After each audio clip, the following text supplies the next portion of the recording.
नमस्कार दोस्तों, मैं आज आपको एक ऐसी न्यूज़ बताने जा रहा हूं जिसे सुनकर आपको मुस्लिम देशों के दोगलेपन, चाइना की क्रूरता और विगुर मुस्लिम्स की उत्पीड़ना के बारे में एक साथ पता चलेगा।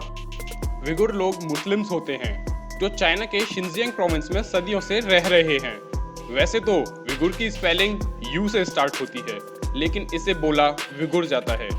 और जो मेनलैंड चाइना है उसमें हान चाइनीज लोगों की मेजॉरिटी है।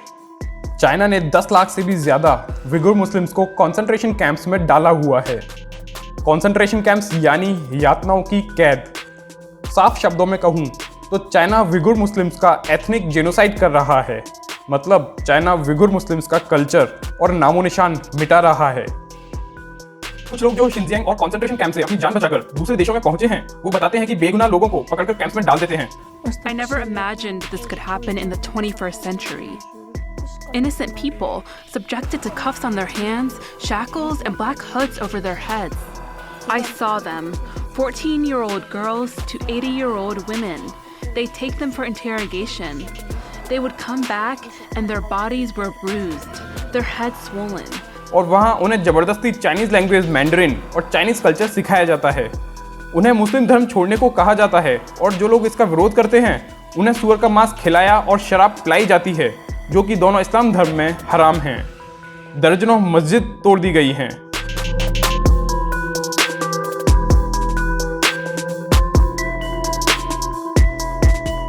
जो भी इस अत्याचार के बारे में बात करता है उसे भी गायब कर दिया जाता है।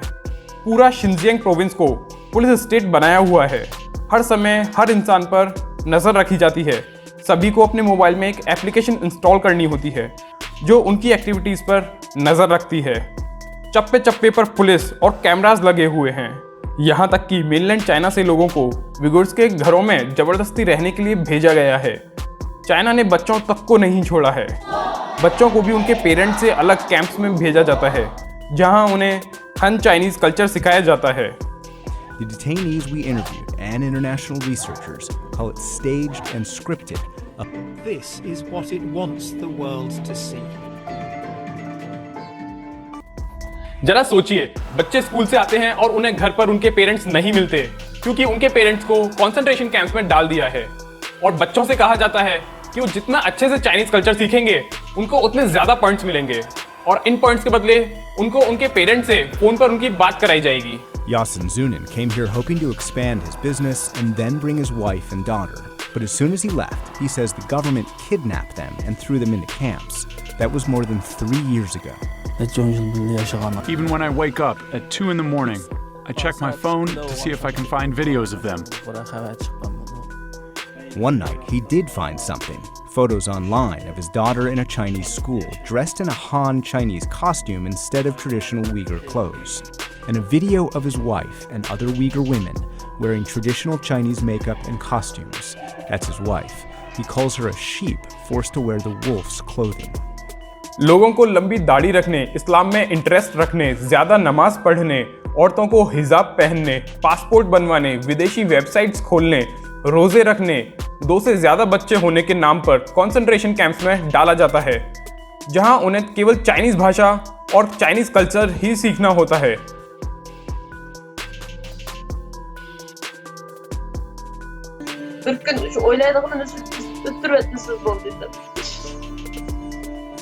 Mothers, fathers, siblings and lovers, all that disappeared. Their Uyghurs fly into Chinese camps. Their relatives say it's ethnic cleansing. This is a crime against humanity, crime against the Uyghur people. इन सब यातनाओं के बचने के बाद उन्हें forced labour यानी कि बंधुआ मजदूर बनाकर मेनलैंड चाइना की इंडस्ट्रीज में भेज दिया जाता है। जान बचाकर दूसरे देशों में पहुंचे विगुर मुस्लिम्स ने जब ये सारी बातें दुनिया को बताई तो चीन ने इससे साफ इनकार कर दिया। कहा कि ये सब झूठ है। शिनजियांग प्रोविंस में सभी धर्मों के लोग मिलजुल कर रहते हैं। पर जब कॉन्सेंट्रेशन कैंप्स की सैटेलाइट इमेजेस सामने आई तो चीन ने इन्हें री एजुकेशन कैंप्स होना स्वीकार किया। उसने कहा कि जो लोग सेपरेटिस्ट फीलिंग्स रखते हैं, यानी कि जिन्हें आजादी चाहिए, उनको इसमें री एजुकेट किया जाता है। The education and training centers are schools that help the people free themselves from the influence of extremism and terrorism and acquire professional skills.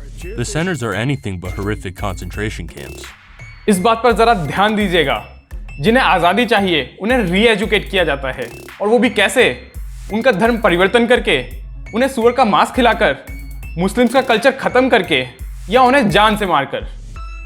मुझे पता है अब आपके दिमाग में क्या चल रहा है। खैर छोड़िए, हम शिनजियांग पर ही फोकस करते हैं। जब शिनजियांग में न्यूज़ एजेंसी वाले जाते हैं तो उन्हें वीडियो बनाने से रोक दिया जाता है। वो अपनी मर्जी से किसी का इंटरव्यू भी नहीं ले सकते। स्थानीय लोग इनको सच बताने से डरते हैं। Earlier this year, we tried to see those camps for ourselves and were met with police. Ma'am, can you tell me what that is? Is this something that you don't want us to see? Why you are here? Tell me, why you are here? Why you are here? We're here to film what we believe is a camp. अब मैं आपको Muslim countries के double standard यानी उनके दोगलेपन के बारे में बताता हूँ। 8 जुलाई 2019 को 22 देशों ने United Nations human rights council को एक लेटर लिखकर चाइना द्वारा उइगुर मुस्लिम्स पर हो रहे अत्याचार को क्रिटिसाइज किया और ट्रांसपेरेंट जांच की मांग की। लेकिन इसके 4 दिन बाद ही अचंभित कर देने वाला वाकया हुआ। किसी को इसकी उम्मीद भी नहीं होगी।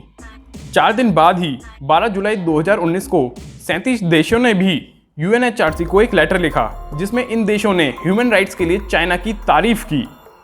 और इस लेटर को साइन करने वाले देशों के नाम आप सुनेंगे तो हैरान रह जाएंगे। Pakistan, Saudi Arabia, Egypt, UAE, Qatar जैसे ज़्यादातर मुस्लिम देश इसमें शामिल हैं। और ये सब वही देश हैं जिन्होंने ऑर्गेनाइजेशन फॉर इस्लामिक कोऑपरेशन बना रखा है, यानी कि ये अपने आप को मुसलमानों के रखवाले कहते हैं।